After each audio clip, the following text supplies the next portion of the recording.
Hi ಎಲ್ರಿಗೂ ನಮಸ್ಕಾರ. ಇದು ನನ್ನ ಮೊದಲ ಮಿನಿ ಲಾಗ್. ಆ್ಯಕ್ಚುಲಿ ಸ್ವಲ್ಪ ನರ್ವಸ್ ಆಗ್ತಾ ಇದ್ದೀನಿ because of first mini log ಅಲ್ವಾ. ನಾನು ತುಂಬ ಮುಖ್ಯವಾದ ವಿಷಯದ ಬಗ್ಗೆ ಮಾತಾಡಬೇಕು ಅಂತ ಬಂದಿರೋದು. ಅದೇನೆಂದರೆ ಮೆಂಟಲ್ ಹೆಲ್ತ್ ಬಗ್ಗೆ. ನಾವೆಲ್ಲರೂ ನಮ್ಮ ದೈಹಿಕ ಆರೋಗ್ಯದ ಬಗ್ಗೆ ಮಾತ್ರ ಗಮನ ಕೊಡ್ತೇವೆ, ಆದರೆ ಮಾನಸಿಕ ಆರೋಗ್ಯದ ಬಗ್ಗೆ ಭಾಳಷ್ಟು ಬಾರಿ ಮಾತನಾಡೋದು ಇಲ್ಲ, ಗಮನವೂ ಕೊಡೋದಿಲ್ಲ. ಆದರೆ ನಿಜವಾಗಿ ನೋಡಿದರೆ ನಮ್ಮ ಮನಸ್ಸು ಆರೋಗ್ಯವಾಗಿದ್ದರೆ ಮಾತ್ರ ನಮ್ಮ ಜೀವನ ಸುಂದರವಾಗಿ ಮತ್ತು ಸರಿಯಾಗಿ ಸಾಗುತ್ತದೆ.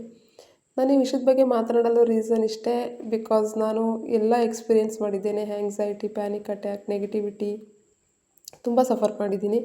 ಇದು ತುಂಬ ಹಾರಿಬಲ್ ಎಕ್ಸ್ಪೀರಿಯೆನ್ಸ್. ನಾನು ಈ ಲಾಗ್ ಶುರು ಮಾಡಿದ್ದೆ ಏಕೆಂದರೆ ನನ್ನ ಎಕ್ಸ್ಪೀರಿಯೆನ್ಸ್ನ ನಿಮ್ಮೊಂದಿಗೆ ಹಂಚಿಕೊಳ್ಳಲು ಮತ್ತು ಈ ಪ್ರಾಬ್ಲಮ್ ಎಕ್ಸ್ಪೀರಿಯೆನ್ಸ್ ಮಾಡ್ತಾ ಇರೋರು ಒಬ್ಬರಲ್ಲ ಅಂತ ತಿಳಿಸಲು.